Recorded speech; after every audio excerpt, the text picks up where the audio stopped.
Hey there, horror movie tea sippers. The following podcast will contain spoilers for the movie we are about to review. If you have not seen the movie and do not wish to have anything ruined prematurely, then please do not continue to listen until after you have seen the movie. And welcome to the Horror Movie Tea Podcast.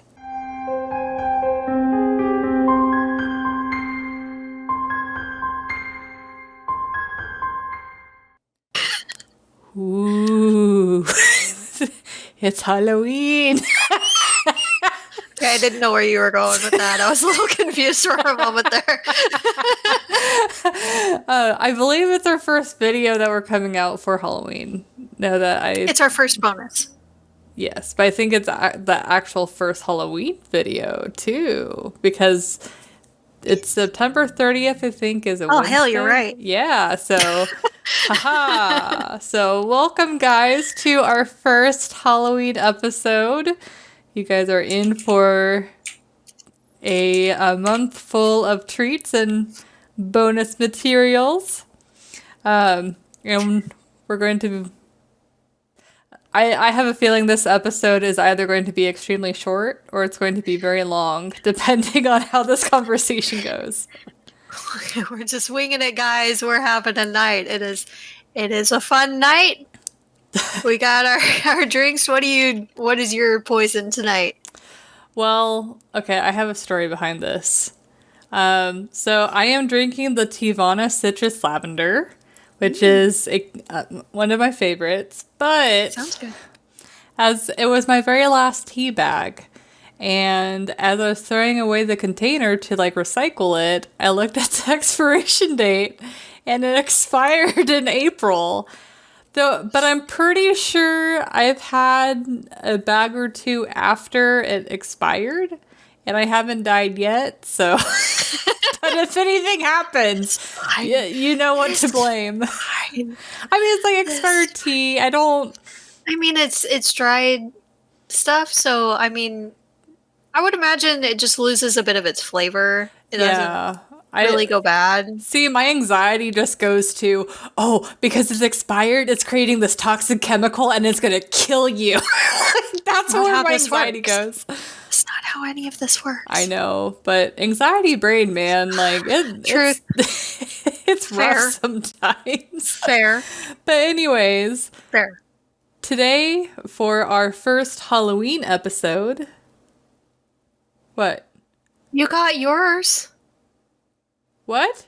I'm sorry. I'm sorry. Go ahead. Rude. Sorry. Rude. I'm not even the one that's been drinking. I'm just relaxed. I know. So I had a rough day at work, guys. So I am having sweet tea, but it's spiked. It's got a little bit of peach whiskey in there. So I've got sweet peach tea, adult sweet peach tea, and it is lovely. I love this stuff. It's great. I really need to try that. That sounds... Jesus. I'm sorry. But that does sound really good. I need to try that sometime. It's great. It's great. I highly recommend. And it goes very well with one of the sweets that we will be featuring. It is our broken glass cake. It is a drip cake. I got a little heavy-handed on this side with the drip. With the ganache. So good. But yes, I need to actually turn on lights for you to see it well, but it's nice. There will be pictures to come. Check out our Facebook. We'll have the recipe there. And we'll have pictures of all the materials that were used for it. I'm so excited to see what you post.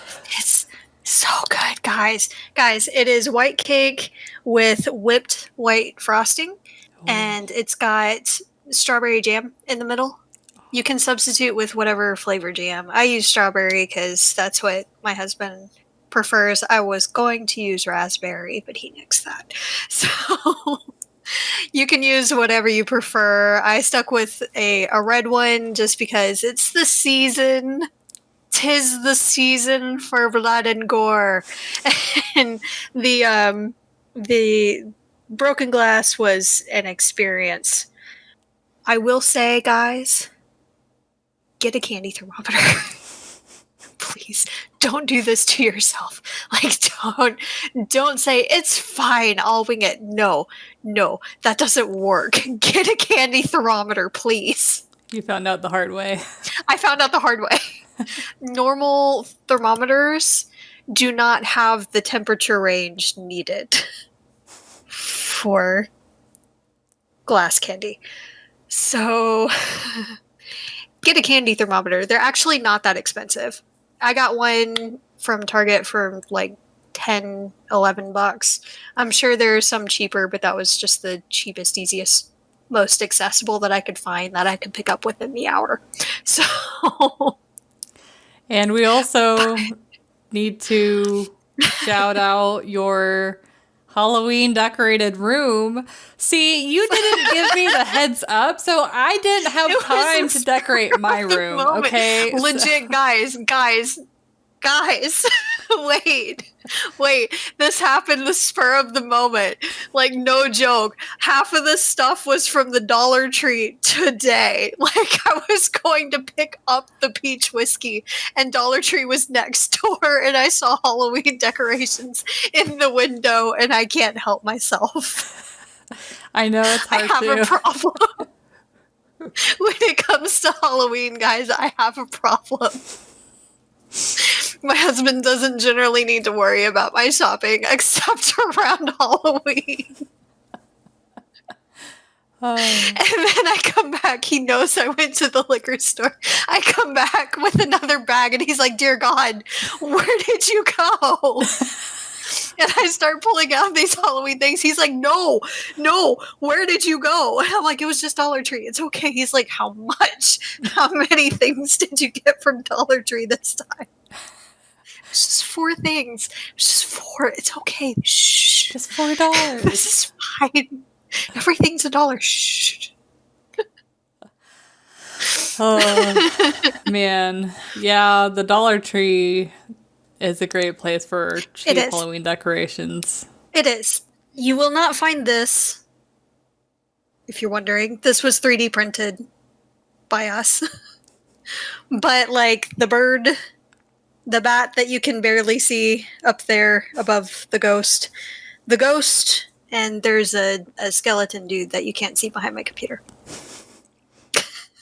I can't wait to decorate the background. It's gonna be fun. I'm so excited. It's not going to be functional during the entire month of October, but I don't care. But anyways, moving along. Yep. So, for our very first Halloween episode and our very first bonus episode for Halloween, we are covering the 1960 classic Psycho. And, I mean, not really much of an introduction, but... I mean, this is a true classic. Like, Hitchcock classic. Yeah. This is arguably his most well-known movie. Yeah. Yeah. But, So, if you haven't seen it, I'm sorry. Go watch it. This is one of the true classics. Yes, I know it's in black and white. Go watch it. But just a very brief rundown, because I know some people that have watched this movie is going to be like, oh, you're getting a summary. So, lady goes to a motel. Lady gets murdered, apparently by mother. Since lady is missing, investigation takes place that includes the person's sister, and they discover that instead of the mother murdering her, it was the son who had killed his mother and had essentially created a alternative personality. So he had like switched between himself and her. And yeah, that's Psycho. Yeah. Whole Oedipus thing going on there. It was kind of creepy, kind of gross. I didn't I can see somewhat the Oedipus, but it wasn't too sexualized. Not that It sexualized, was creepy. but it was very unhealthy, the Oh, yeah. relationship that he had with her. So, I mean, But before we go into that, entertainment skill. I know you're probably going to have a lot more to say than me. really. Well, I don't know. We'll see. But I'll just start first. Oh man. This is probably going to be one of the highest rated movies of all time. Because I would rate it a 9. I would too. Honestly, like it's not a perfect 10 because there are some things that I'm like, I can't. It's a bit too cheesy. Can't do it. But all in all, this is a really, really great movie. There's very little that I can nitpick about it, honestly. Mm-hmm. So it's hard to pick it apart. It continues to stand up against a lot of other movies and completely stands out. Yeah. Yeah. So. It's like despite the fact that it's black and white and despite the fact that they're obviously in, 1950s, 1960s clothes, like the whole concept of it is extremely timeless. Oh, and just great movie. The only thing that ages it a bit and makes it a little bit cheesier is some of the effects. Mm-hmm. But I mean, even the effects, they're not that bad. Yeah, like whenever he stabs her, as you were mentioning, that's probably the worst. But I thought it was very effective to, I don't think it's necessary to show a wound. No. So I think it was very effective for, I don't think they probably used any makeup on her. But they used the camera shot to show all of the blood going down the drain instead to show she's bleeding out. Yeah. And they did later on show a little bit of blood running down the tub itself from when it dripped from one of the wounds or splatter. So they did show a little bit here and there, but they didn't show any really of the wounds. Even the PI, the private investigator, that he stabbed on the stairs. That was honestly kind of a funny scene, though, where he's like, whoa! When he's walking backwards down the stairs, yeah. Yeah. A little bit. Yeah. A little bit. That was probably the worst really part. Yeah, it's really just those that we can kind of nitpick at. Because most of the rest of it can be explained by, a lot of the awkwardness can be explained by his situation. Like, he's an awkward guy. He's very isolated. He had a very unhealthy relationship with his mother. And doesn't really do boundaries at all. And is very childish, so he can't really lie very well. He doesn't really think ahead and come up with some kind of cover story or anything like that. Mm-hmm. So he's very reactive with a lot of it, and a lot of it can be explained that way. So it's hard to pick apart this movie. Yeah, I love, even if you know the twist, I just kind of try and take myself back to that time. If I was watching it for the first time, I didn't know the twist. They really make Norman a very lovable character in the beginning. And it's just as the movie kind of goes on, you kind of see bits and pieces where he's becoming unhinged, but you're not really sure if it's because he's nervous, because he's trying to cover for his mother, or if he's actually, trying not to, turn into his mother. But yeah, just that the setup, and especially whenever they're talking to the sheriff in his home, they set it up they could have ruined the movie whenever the sheriff was like, his mother's been dead for 10 years. Yeah, but instead they set it up as a double twist. Instead they set it up as, oh, well, maybe someone else is in the mother's casket and the mother is actually alive, and that's how she's been committing these murders. And then as a second twist, then that's when they're like, oh no, it's just Norman, his mother's actually dead. Nope, he's just psycho. Yep. But awesome setup. Yes, awesome. Very, very well done. You can hear you really have to wonder when you're hearing the conversations between him and his mother, if she's really there or not. And the only thing that you can really tell that it's not two actual different people is there's a clear break in between each of them talking. Yeah. So there's no talking over each other or anything like that. Yeah. It's legitimately one after the other. Mm-hmm. So, but really well done.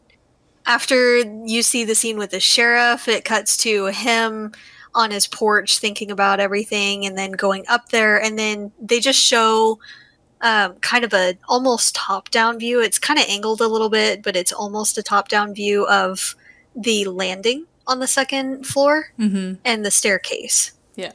With just a slight view of the doorway to the bedroom for his mother. So you hear him and his mother talking, and him saying that he's going to hide her in the fruit cellar, and how she's not going down there. This is her room. No one's going to move her. She's not going to be in that dark, dank fruit cellar. There's no reason for that. You think I'm fruity? You already hid me once down there. You're not going to do it again. Yeah. So you start to wonder, well, is she really dead? Maybe they had someone else that was there that looked like her, and she was hiding in the fruit cellar until everything blew over, maybe. But no, he stole the body, weighted the casket, and kept her corpse in the fruit cellar.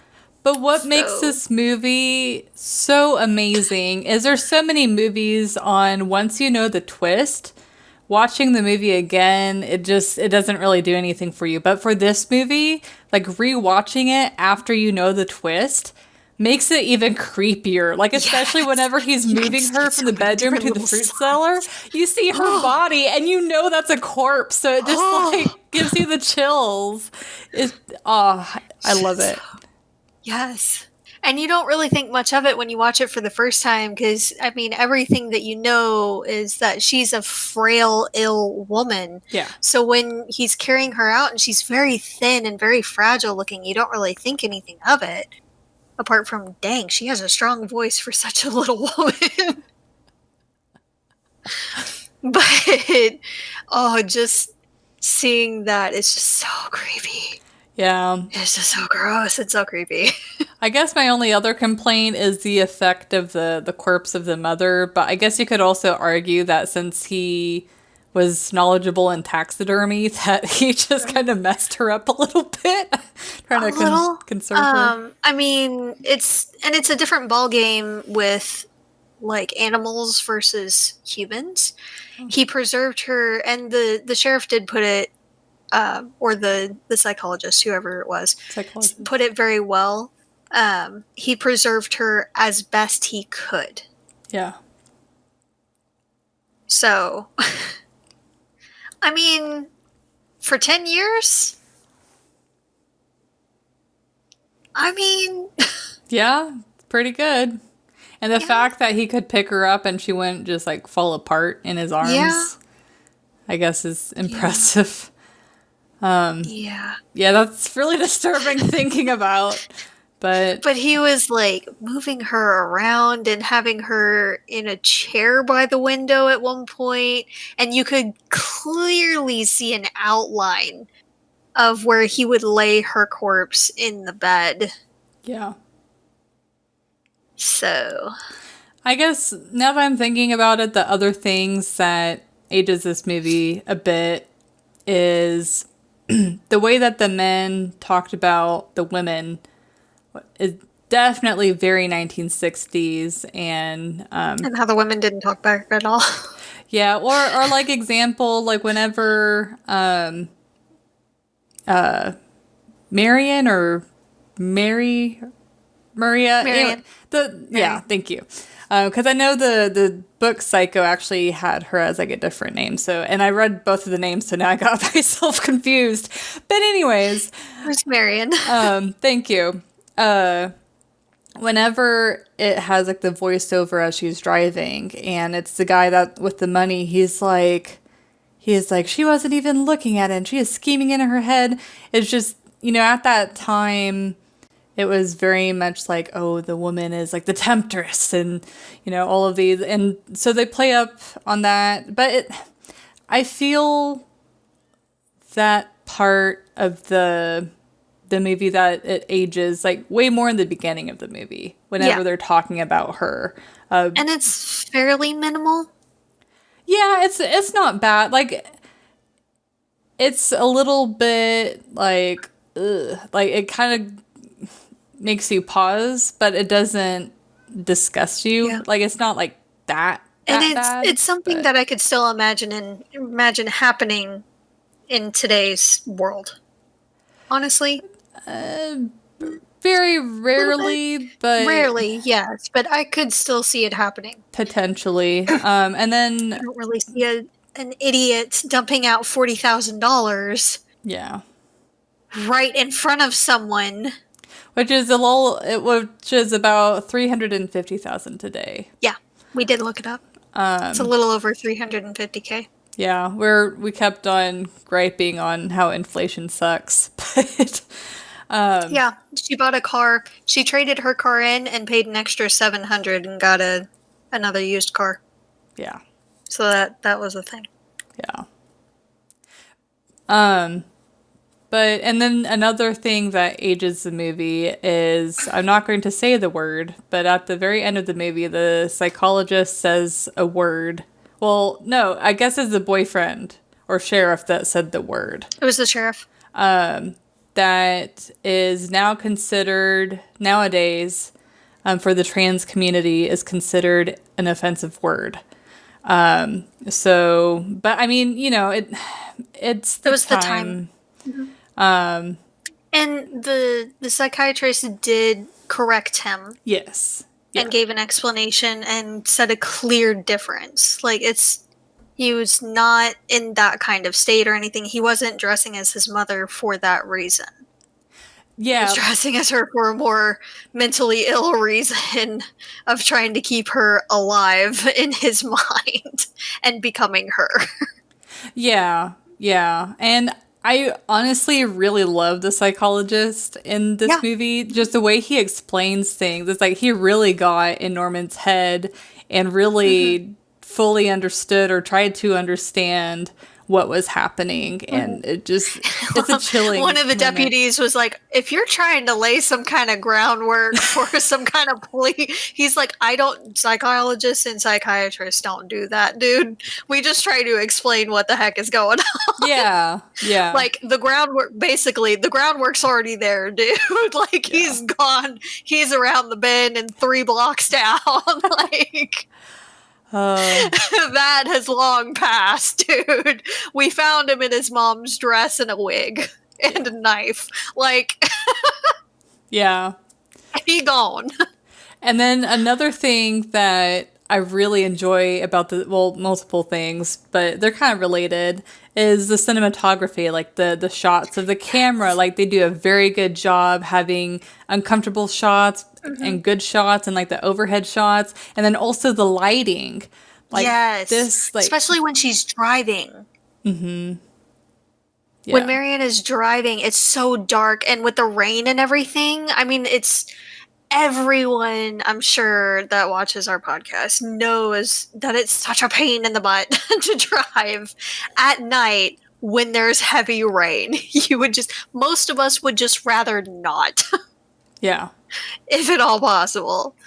So, they did a really good job of portraying that and making you feel just like very anxious and like, pull over, please. Or there's a scene where Norman is watching the second car go into the bog, and half of his face is in shadow. Yes. And at least to me, it seems like they're trying to convey that he's split in two at that point. Like, the movie or the cinematography is trying to explain the twist to you before that movie actually comes out and says it. At least to me, that's how I interpreted it. It shows that he's losing more and more of himself. He's becoming more and more someone or something else. Yeah, and like initially whenever you see Norman, he is in a brighter light, and as the movie progresses, you see him in more and more contrasting scenes. And Until darker too. Because especially like in the beginning, when you first meet him, he's completely in the light almost the entire time. And then whenever you see the mother, dark. You Yeah. can't actually see the face. It's mostly dark. And then as they go on, he's just more and more in shadow. And I think that kind of ties up to Lily or Lillian? Lila. Lila. Lila. Terrible with names, sorry. The reason I got the list. But whenever she discovers that the mother is dead and then Norman comes in dressed as a mother, the light is swinging. And so Yes. you get that contrast again. I think all of that just ties so nicely together in a It really neat does. little package. It's awesome. Like this is why I love Hitchcock movies. It's like they're so purposeful. And this one in particular, like the way that the story progresses, the way that they directed the film on like lighting and camera angles, like they knew exactly what they were doing whenever they made this Yes. movie. They really did. And it works out so great, down to the little details. Like when they're in the sheriff's house and talking with him, and his wife is there. And I believe it was Sam that mentions that someone else was with him.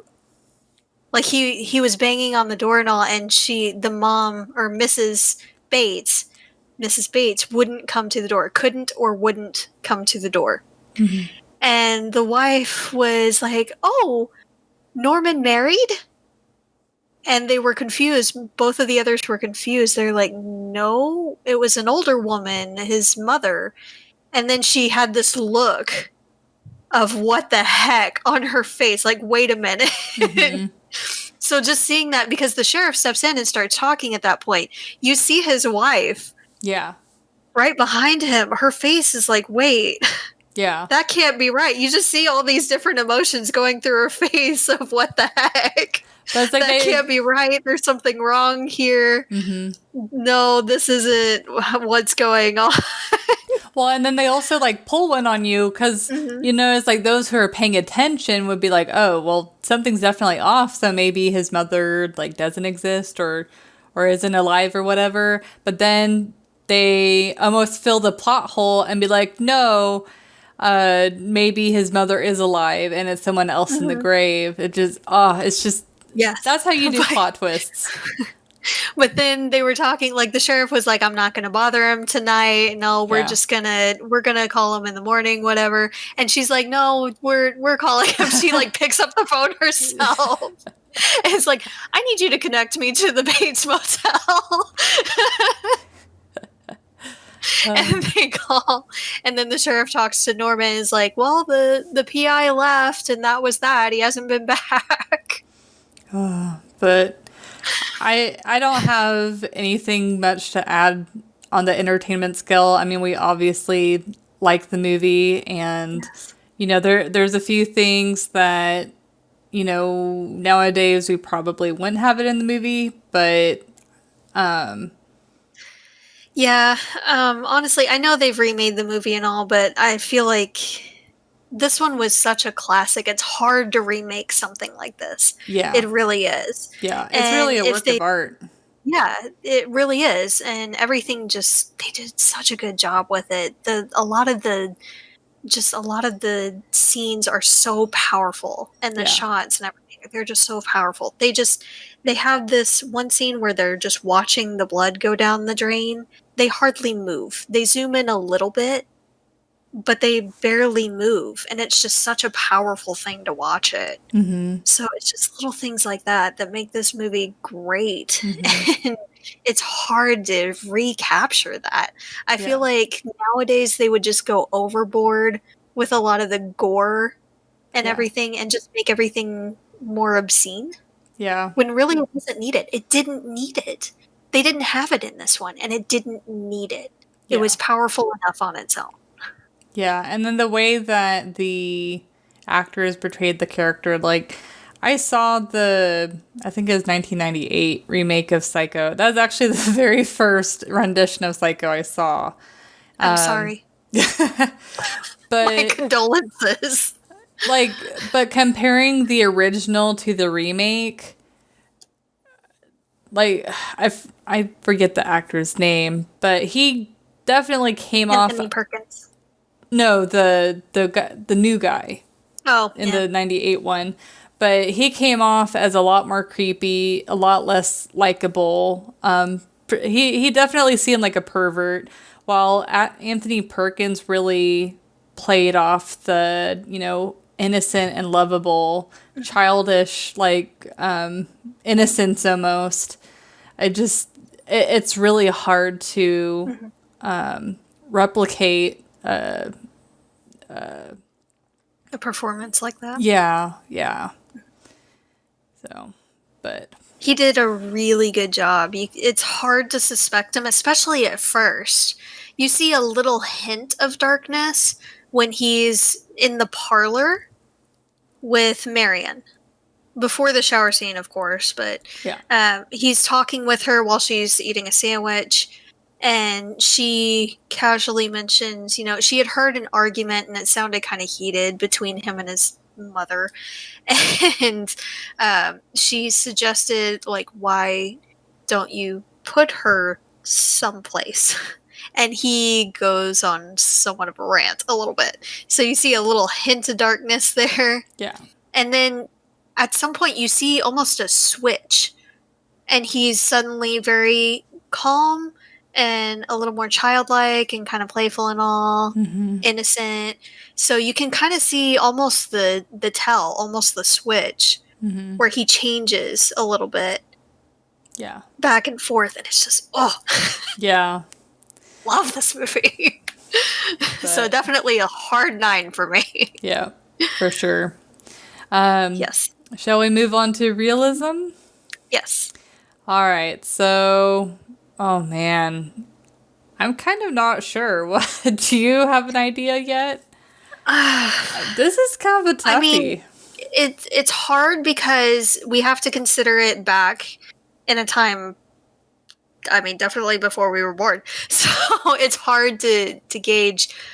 But I feel like for the most part, it's fairly realistic. I'd probably give it, honestly, about a 7 or 8.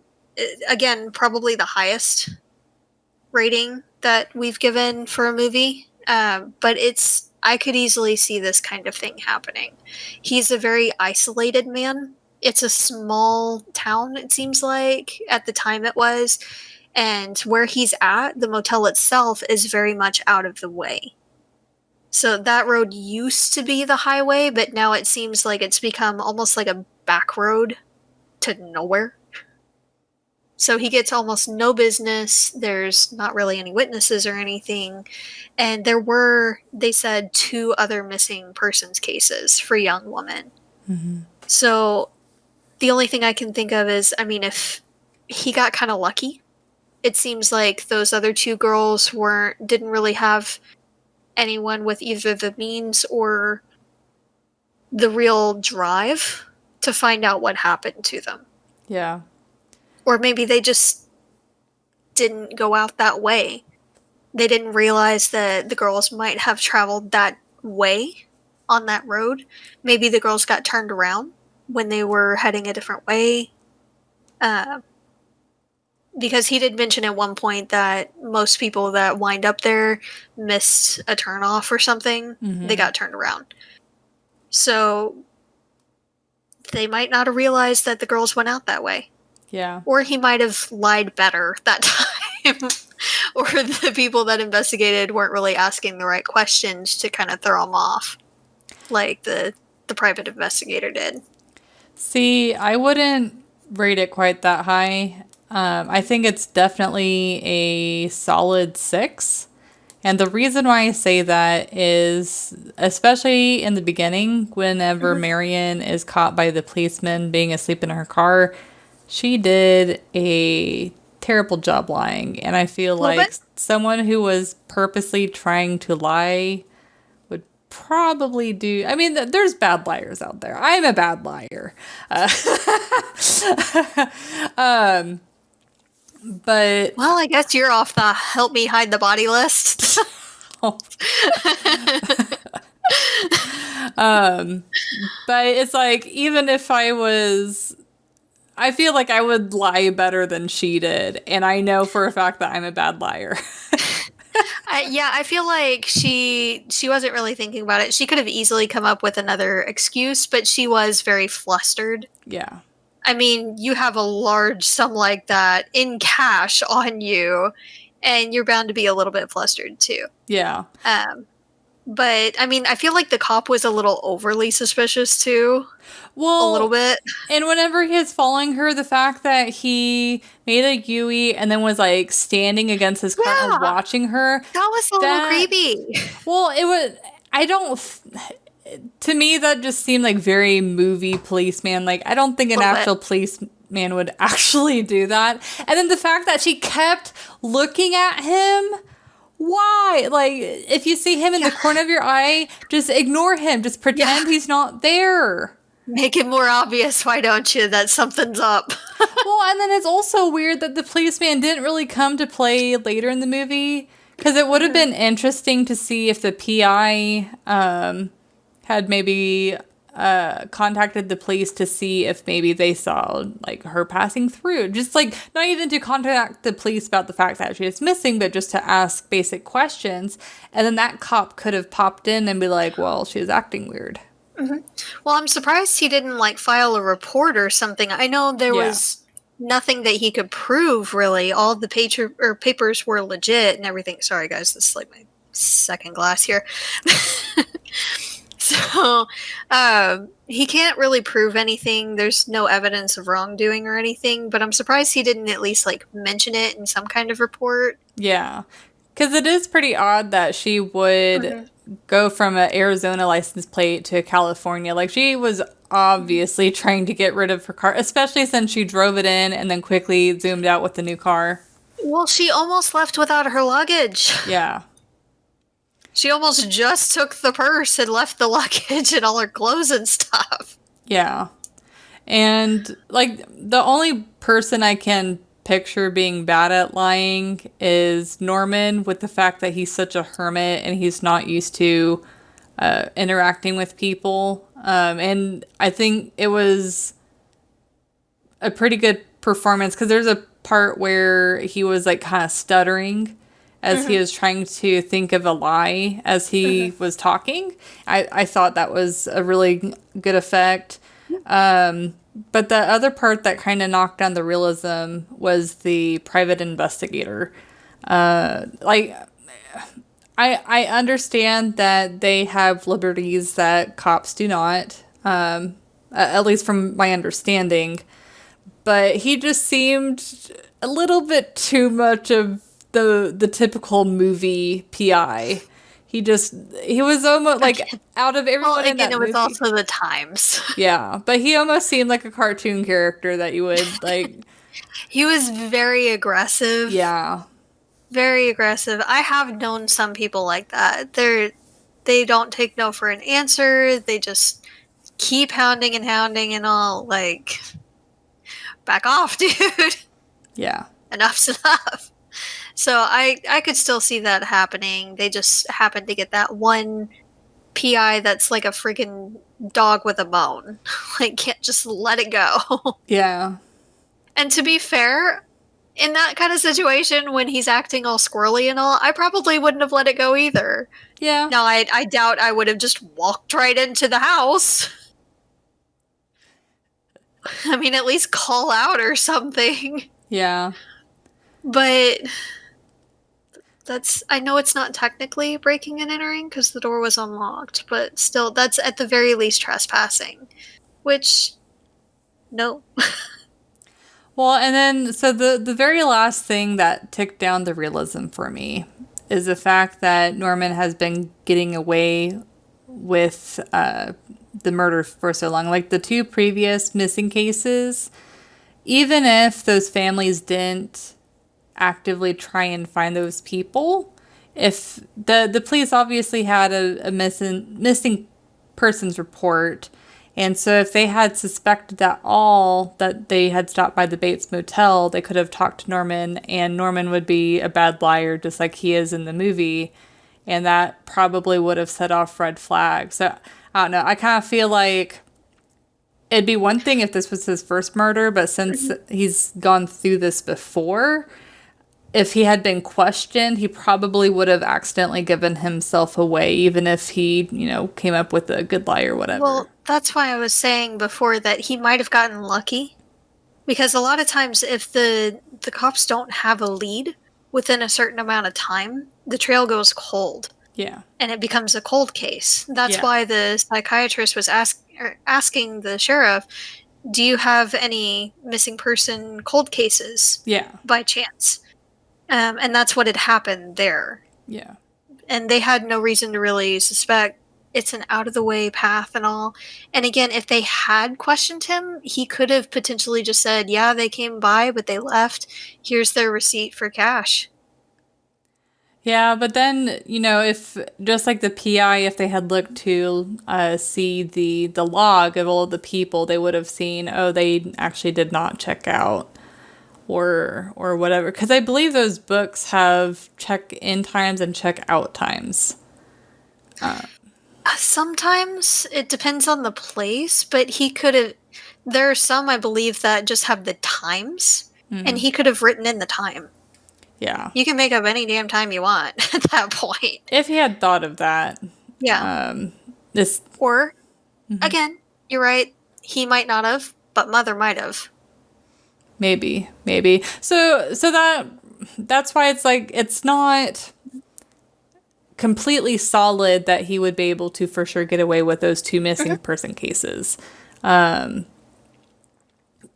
I wouldn't say it's not out of the realm of reality for sure. It's definitely not out of the realm of possibility. Again, I still think those two were probably mostly luck. Probably. Maybe, yeah. Especially if Mother took over for the vast majority of it. If she killed them, cleaned it up, and then wrote the out time. And he just, like the psychiatrist said, it was like waking up from a dream. Well, after everything was already done. So he might have seen the ledger, thought, oh, they've already checked out. They've already paid, whatever. Yeah. So it's not out of the realm of possibility. It's a little bit far-fetched. But it's not completely unplausible. Yeah. I agree. So, and again, most of the things with the most recent murder of the girl can be explained by his awkwardness. Yeah. So. Yeah.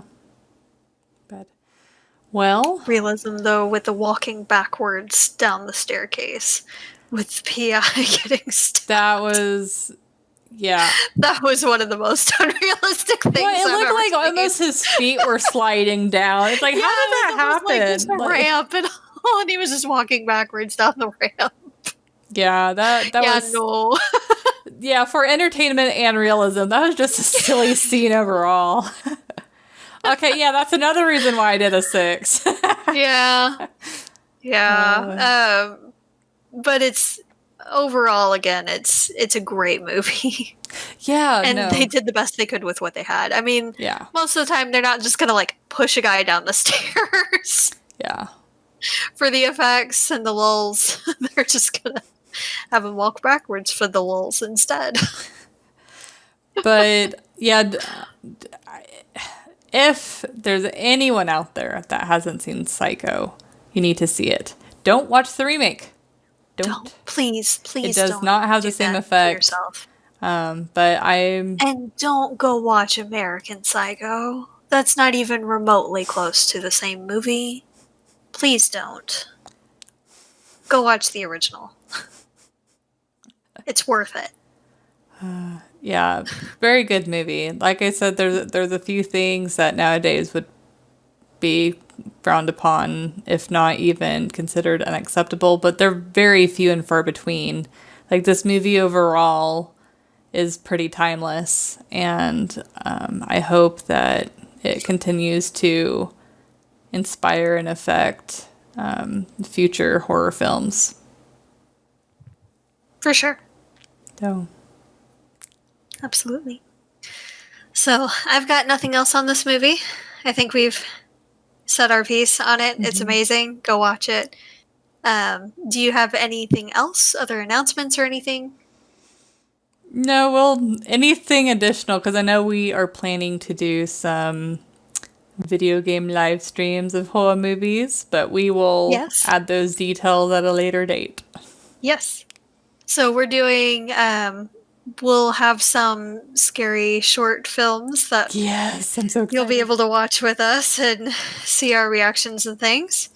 And we'll also have a couple of nights we'll have us playing on Twitch TV. We'll be playing some horror-based video games on the computer. Y'all can watch us be scared out of our minds playing through those or laugh hysterically at our reactions. Mostly Alyssa's. Yeah, it's like horror movies Let's be I fair. can watch no problem for the majority of the time. But video games, the fact that you have to initiate the action, it's a whole nother ball game. I know. But I seem to recall several movies, Missy, where you're over here like wrapped up completely in a blanket and you're over here like trying to cover your face with the blanket and have your fingers in your ears at the same time. And I'm over here, stop it. But you have to admit that those movies are becoming further and further far in between, so... Yes. Admittedly, yes. But there are several. Yeah. That I have to remind you that you're going to suffer with me. Yeah. We don't really suffer that much. We actually really enjoy it, but still. Yeah, it's like whenever you finish watching a scary movie that's actually scared you, you just like release the covers and you're like, oh, I need it. Oh no, there's some that are like, lights on. Yeah, that's true. Lights out, for example. Yeah. But if you've got some other classics that you guys want us to watch, please let us know. We do have a lot of things coming up that we are planning, so look forward to those. We will have more sweet treats and things that we are doing. I have so many plans. I'm going to need to really get on a workout schedule because my waistline is not going to be happy, but I'm doing this for you guys. I'm going to take one for the team. Oh my God.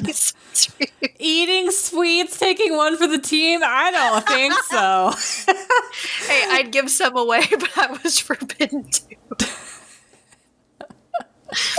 So, look for more of those, guys. And until the next time, stay safe and stay spoopy, guys. Bye. Bye.